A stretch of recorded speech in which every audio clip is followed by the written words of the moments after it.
ሰላም ጤና ይስጥልኝ እንዴት ናችሁ የተከበራችሁ የሾላ ሚዲያ ተከታዮች ከአንድ ሳምንት ቀደም ብሎ በአማራ ክልል ከባድ ጦርነት መቀስቀሱ የተነገረ ሲሆን አሁንም ድረስ መቀጠሉ በሰፊው ይሰማል። የፋኖ ኃይሎች ዘመቻ አንድነት ያሉትን ጥቃት በመንግስት የጸጥታ ኃይሎች ላይ መክፈታቸው እየተነገረ ሲሆን መንግስትም ባጸፈው በታጣቂዎቹ ላይ ዘመቻ መጀመሩ ይናገራል። በጎንደር፣ በጎጃም፣ በሸዋና በወሎ የተለያዩ አካባቢዎች የጥይት ጩኸት መሰማቱ እንደቀጠለ መሆኑን የአካባቢው ምንጮች አረጋግጠውልናል።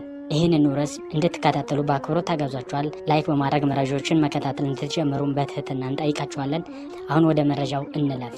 ከአንድ ሳምንት ቀደም ብሎ በአማራ ክልል ከባድ ጦርነት መቀስቀሱ የተነገረ ሲሆን አሁንም ድረስ መቀጠሉ በሰፊው ይሰማል። የፋኖ ኃይሎች ዘመቻ አንድነት ያሉትን ጥቃት በመንግስት የጸጥታ ኃይሎች ላይ መክፈታቸው እየተነገረ ሲሆን መንግስትም ባጸፈው በታጣቂዎቹ ላይ ዘመቻ መጀመሩ ይናገራል። በጎንደር፣ በጎጃም፣ በሸዋና በወሎ የተለያዩ አካባቢዎች የጥይት ጩኸት መሰማቱ እንደቀጠለ መሆኑን የአካባቢው ምንጮች አረጋግጠውልናል። መከላከያ ሰራዊት ባለፈው ሳምንት ይፋ ባደረገው መግለጫም በአማራ ክልል የሚንቀሳቀሱ ታጣቂዎች ምግባይ ኃይላ በተባሉት በትግራይ ሰራዊት ጀነራል ስልጣናና እገዛ ጥቃት ከፍቶብናል ሲል መግለጹ የአማራ ክልል ቀውስ ወደ ትግራይም ተሻገረ እንዴ የሚል ጥያቄ ያጫረ ነበረ ሲል የሪፖርተሩ ዘገባ ያመለክታል። በአማራ ክልል የተጠናከረውን ውጊያ በማቀነባበር የተወነጀሉት ብርጌደር ጀነራል ምግባይ ኃይላ ግን በወቅቱ በሰጡት መግለጫ ከፕሪቶሪያ ውል ውጭ የሚደረግ እንቅስቃሴ በትግራይ በኩል የለም ብለዋል። ከአንድም የፋኖ አመራር ጋር ግንኙነት የለኝም፣ አላድርገውም፣ ተገቢም አይደለም በማለት የመከላከያን ቅስ ውድቅ አድርገው ነበር። ይህን ደግሞ የበለጠ የሚያጠናክር መግለጫ ያወጣው በሌተናል ጄኔራል ታደሰ ወረደ የሚመራው የትግራይ የጸጥታ ቢሮ ከፋኖ ጎን ተሰልፎ የኢትዮጵያን መንግስት የሚወጋ ኃይል በትግራይ በኩል እንደሌለ ነው ያስታወቀው። የመከላከያን መግለጫም ኃላፊነት የጎደለው በማለት ነበር የገለጸው።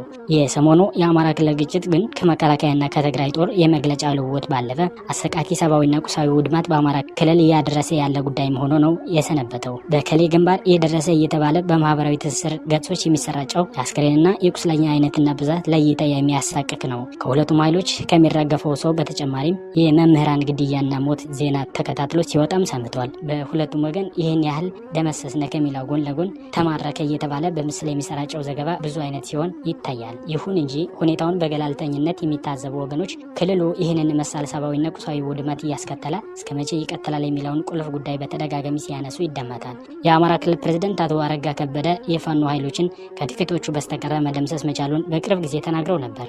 የቀረን መልሶ ግንባታ ብቻ ነው ሲሉ በተደመጡበት በዚህ ንግግራቸው በክልሉ ሲንቀሳቀሱ የቆዩ ታጣቂዎችን ለማጥፋትና የጸጥታ ስጋት የማይሆኑበትን ሁኔታ ለመፍጠር መንግስታቸው መቃረቡን ገልጸው ነበር። ይሁን እንጂ ይህ ከተነገረበት ጥቂት ጊዜ ልዩነት የሰሞኑ ከባድ ጦርነት ሲፈናዳ ነው የታየው። በድሮንና በሌሎች ከባድ መሳሪያዎች ጭምር እየታገዘ የሚካሄደው ውጊያ ከሚሊሻና ከአድማ ብተና ኃይል ጀምሮ በኮማንዶና በአየር ወለድ እዞች ተደግፎ ጭምር ከፋኖ ጋር የሚካሄደው ውጊያ አልፎ አልፎ በረድ የሚል አዝማሚያ ቢያሳይም ነገር ግን ከሰሞኑ ተጠናክሮ መቀጠሉ ነው የተሰማው። አቶ አረጋ ከሰሞኑ የክልሉን የትምህርት ሪፖርት ይፋ ሲያደርጉ ወደ 7 ሚሊዮን ተማሪዎች መዝግቦ ለማስተማር ዘንድሮ ቢታቀድም ነገር ግን በክልሉ ባለው የጸጥታ ችግር የተነሳ ከ2 ሚሊዮን በላይ መመዝገብና ማስተማር እንዳልተቻለ ገልጸው ነበር። መንግስት የፋኖ ኃይሎችን የመማር ማስተማር ሂደትን የሚያደናቅፉና መምህራንን የሚገሉ ናቸው የሚለውን ደጋግሞ ቢናገረውም ነገር ግን የክልሉ ቀውስ በትምህርት ብቻ የተወሰነ አለመሆኑን ዓለም አቀፉ ሪፖርቶች አረጋግጠዋል። የተባበሩት መንግስታት ድርጅት የሰብአዊ ረድኤት ማስተባበሪያ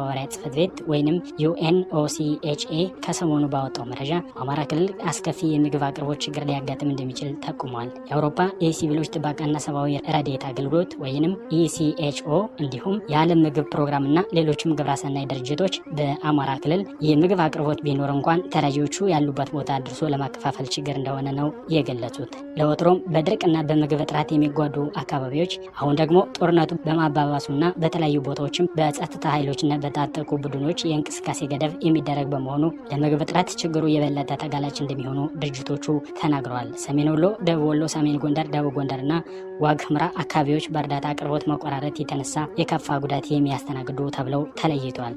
የአማራ ክልል በጦርነት የተነሳ እየወደመና ወደ አስከፊ ቀውስ እየገባ ነው የሚለው ስጋት ከተለያዩ አቅጣጫዎች ቢስተጋባም ነገር ግን በመንግስትም ሆነ በተፋላሚ ኃይሎች መካከል ነገሩን ጋብ የማድረግ አዝማሚያም ሆነ ምልክቶች እየታዩ አይደሉም።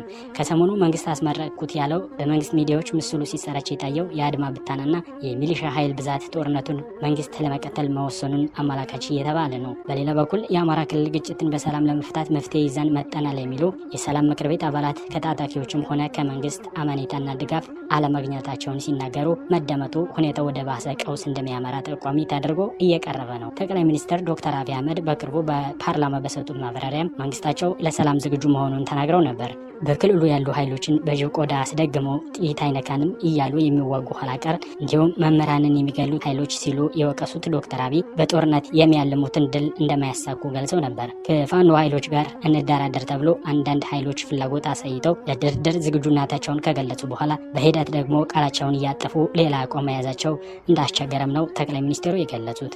ጠቅላይ ሚኒስትር ዶክተር አብይ አህመድ በቅርብ ጊዜ የአማራ ህዝብ ከአረጋ ከበደ የተሻለ መሪ እንደማያገኝ በመጥቀስ ህብረተሰቡ ከአማራ ክልል መንግስት ጎን ሆኖ ክልሉን ወደ ብልጽግና መውሰድ እንጂ መዋጋት እንደማያስፈልገው ሲናገሩ ተደምጠው ነበር። ይሁን እንጂ በወቅቱ በክልሉ የቀጠለውን ጦርነት አስመልክቶ የሚጽፉና አስተያየት የሚሰጡ ወገኖች ለችግሩ ሁነኛ መፍትሄ እየተፈለገ አይደለም የሚለውን ደጋግሞ ሲያነሱ ይደመጣሉ። በቅርቡ በአንከር ዩቲዩብ ላይ ቃለመጠየቅ ያደረጉት የህወሓት መስራቹና በስተኋላ ተገልለው በውጭ የሚኖሩት ግዳይ ዘርአጽዮን ለድርድር ዝግጁ ነን የሚለው ሀሳብ አሳማኝ በሆነ መንገድ እየቀረበ አለመሆኑን ተናግረው ነበር። ለድርድር ዝግጁ ነን ይላሉ፣ ነገር ግን ወደ ድርድር የሚመጣ ወገንን ምህረት አድርገንልሃል ተጠቅፍታና አርፈ ተቀመጥ ሲባል ነው የምናየው ብሏል። ሀቀኛ የድርድር ፍላጎት ካለ የታጠቁ ኃይሎችን መናክትቶ የፖለቲካ ጥያቄ እንዳላቸው እውቅና በመስጠት ቁጭ ብሎ መነጋገርና መፍታት ያስፈልጋል በማለት እሳቸው የሚታያቸውን ሀሳብ ተናግሯል። በአፍሪካ ናሬቲቭ ጋት ላይ የተነበበው የጋዳ ካማል ገቨርንመንት ፌለር ኤንድ ሲቪል ዋር ኮንፍሊክት ኢን ኢትዮጵያስ አማራ ሪጅን በሚል ርዕስ የቀረበ ሰሞንኛ ጥናትም ቢሆን ችግሩ በተገቢው መንገድ መፍትሄ አልተፈለገለትም የሚለው ሀሳብ አጠናክሯል። የአማራ ክልሉ ቀውስ በዚሁ ከቀጠለ ደግሞ ኢትዮጵያን ቀስ በቀስ ለመበታተን የሚደረግና ቀጠናዊ ቀውስ የሚያዋልድ ስለመሆኑ ጽሁፉ በሰፊው ያትታል። ሀያሲዋ ሀተታውን ስትቀጥልም ፋኖ ጋር የሚካሄደው ግጭት በምን ሊፈታ እንደሚችል ጨምሮ የሚከተሉትን ቢሆኖችን ወይንም ሪኮሜንዴሽን ምንላቸውን ትዘረዝራለች። ከፋኖ ኃይል ጋር የፌዴራል መንግስት ወደ ጦርነት የገባው ይህ መደበኛ አደረጃጀቶችን አፈርሳለሁ በሚል የአማራን ልዩ ኃይልን ትጥቅ ወደ ማስፈታት በገባበት ወቅት ነው። ይህን የመንግስት እርምጃ አማራን ሆን ብሎ ለማዳከም ፖለቲካዊ ነው የሚል ስሜት በመፍጠሩ ነው ግጭቱ የተጀመረው ትላለች። ከፍተኛ አለመተማመን በሁለቱ ወገኖች መካከል የተፈጠረ ሲሆን የፌዴራል መንግስት በትግራይ ጦርነት ወቅት በተናጠል ጦሩን ከትግራይ ሲያወጣና አማራ ክልል ሲወረር ያለመተማመን መነሻ ሆነ። በሂደት ደግሞ የፕሪቶሪያ የሰላም ስምምነት ሲፈረም አማራ ውክልና አላገኘም የሚለው ስሞታ አለመተማመኑን አባባሰው። አሁንም ቢሆን ፋኖ በፌዴራል መንግስት በስጋትነት መታየቱ የሚቀር አይመስልም። የአማራ ህልውናና ጥቅም አስከብራለሁ የሚለው ፋኖ የብልጽግና መንግስት ከሚከተለው ለሁሉም ክልሎች እኔ አውቃለሁ ከሚለው ጠንካራ ማዕከላዊነት ከሰፈነበት ፖሊሲ ጋር የሚጋጭ ነው። አማራ በየቦታው ይገደላል፣ የሰብአዊ መብት ጥሰት ይደርስበታል የሚለው ቁጭት መነሻ የሆነው ፋኖ ይህን መሰሉ ችግር በኢትዮጵያ እልባት ካለማግኘቱ ጋር በተያያዘ አሁንም ቢሆን ጠመንጃውን ጥሎ ይቀመጣል የሚል ግምትም የለኝም ትላለች። አማራ የፖለቲካ መገለል ደረሰበት እንዲሁም የፖለቲካ ውክልና አጣ የሚለው ብሶት ቢሆን በቀጣይነት እንደ ፋኖ ላሉ ኃይሎች ግባት ሆኖ መቀጠሉ የማይቀር ይመስላል ትላለች። በኢትዮጵያ ዲሞክራሲያዊ ለውጥና የፖለቲካ ሪፎርም ተደረገ ቢባልም ነገር ግን በኦሮሚያ በትግራይና በአማራ ክልሎች ግጭቶች መብቀሉን በመቀጠላቸው አገሪቱ ሳትረጋጋ ነው ባለፉት ጥቂት ዓመታት የኖረችው። ይህ ግጭትና ውጥረት ደግሞ የብሔርና የማንነት መልክ ያለው ሆኖም ነው ሲከሰት የቆየው። ግጭቱ ደግሞ የሀገሪቱን ሀብት እየበላ መሰረተ ልማቱን እያወደመ ብቻ ሳይሆን ብዙ መፈናቀልና ሰብአዊ ቀውስ እያስከተለ ቀስ በቀስም ሀገሪቱን ወደ ማትቦታው አይነት የኢኮኖሚ ድቀት የዕዳ ማጥ ውስጥ እየጨመረ ነው ስትል ትገልጻለች። መንግስት ወታደራዊ ድል በፋኖ ላይ ለማስመዝገብ ጥረቱን አጠናክሮ ሊቀጥል ይችላል። ይህ ግን ግጭቱ እንዲባባስና አገሪቱንም የበለጠ እንዳትረጋጋ የሚያደርገው መንግስት በሰላማዊ መንገድ ችግሩን በድርድር ለመፍታት ጥረት ሊያደርግ ይችላል። ይሁን እንጂ ይህም መንገድ ቢሆን በመካከል ባለው ሰፊ ያለመተማመን የተነሳ ሊሰናከል ይችላል ትላለች። ፋኖ መንግስትን አሸንፎ ድል የሚቀዳጅ ከሆነ ደግሞ በኢትዮጵያ ሌላ አይነት መከፋፈልና ግጭት ሊፈጥር የሚችልበት ድል አለ በማለትም ትገልጻለች። በውጭ ጸሐፋት ብቻ ሳይሆን በኢትዮጵያን ጭምር ከፋኖ ጋር የሚደረገውን በአማራ ክልል የቀጠለውን ውጊያ ወደ ሀገራዊ ቀውስነት የመሸጋገሩ ድል ሰፊ መሆኑን ሲሞግቱ ይሰማል። የአፍሪካ የህገ መንግስት የህግ ባለሙያዎች ኔትወርክ ምክትል ፕሬዝዳንት አዳም ካሴ እንዲሁም ዓለም አቀፉ የህግ ባለሙያው ዘላለም ሞገስ በጋራ በጻፉትና በቅርቡ በፎሬን ፖሊሲ መጽሔት ላይ የተነበበው ሰፊ ዘገባም ቢሆን የአማራ ክልል ግጭት በሰላማዊ መንገድ ባጭሩ የማይፈታ ከሆነ ሀገራዊ ይዘት ያለው እርስ በርስ ጦርነት መነሻ ሊሆን እንደሚችል ነው የተዘረዘረው። ሁለቱ የህግ ሰዎች ከሚያነሱት ጭብጥ ደግሞ የፋኖ አማራ ህዝብ ለረጅም ዘመን ሲያሰማው የቆየው ብሶትና ሮሮ ተጠራቅሞ የተፈጠረ መሳሪያ አንግቦ የሚታገል ኃይል መሆኑን ጨምሮ ሌሎች ጉዳዮችን እንደሚከተለው ያወሳል። ፋኖ ወደ አንድነት ገና የመጣና የተጠናከረ ኃይል አይደለም። ቡድኑ መደበኛ አደረጃጀትም ሆነ የፖለቲካ ማኒፌስቶም እንደሌለው፣ ነገር ግን መንግስት ጠንካራ የመከላከያና የሚሊሻ ኃይል አሳልፎ ቢዋጋውም እስካሁን አለመጥፋቱንና ውጊያው መቀጠሉን ጽሁፉ ያብራራል። የአስቸኳይ ጊዜ አዋጅ ጭምር በተለያየ ጊዜያት ታውጆና እንቅስቃሴ ተገድቦ ፋኖን ለመደምሰስ የተደረገው ጥረት አለመሳካቱን፣ የመኸር ወራት ሲመጣ በግጭቱ የተነሳ የእርሻ ስራ ከማስተጓጎሉ እንዲሁም የክልሉ መደበኛ እንቅስቃሴ ከመደነቃቀፉ በዘለለ የመጣ ለውጥ አለመኖሩን ጽሁፉ ይገልጻል።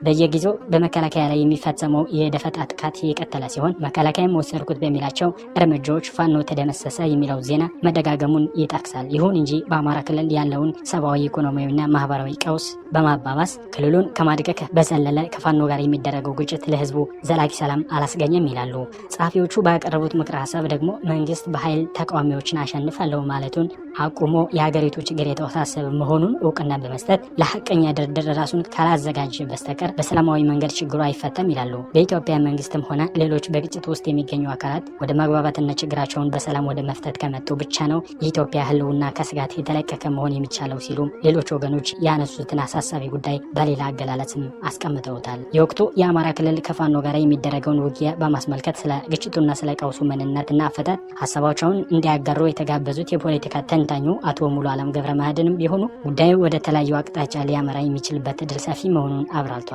በእኔ ግምገማ የፋኖ እንቅስቃሴን በጦርነት ማስቆም የማይቻልበት ምዕራፍ ላይ የተደረሰ ይመስላል። ቡድኑ የአደረጃጀት ወጥነት ባይኖረውም በሶስት ምክንያቶች በጦር የመቆም እድል ያለው አይመስለኝም።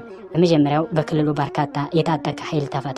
አንዱን ማስቆም ቢቻል ሁሉንም ለማስቆም ግን ከባድ ይሆናል። የአማራ ህዝብ ተበደልኩ ብሎ የሚያነሳቸው ጥያቄዎችም ቢሆን በፖለቲካዊ መንገድ እስካሁን አልተመለሱም። አሁን ደግሞ የሀገር ባለቤትነትን የማጣት ስሜት ውስጥ ህብረተሰቡ ገብቷል። በሌላ በኩል የብልጽግና መንግስት ከአማራ ህዝብ ጋር ያለው የግንኙነት ሰንሰለቱ ተበጥሷል ማለት ይቻላል ሲሉ ይገልጻሉ።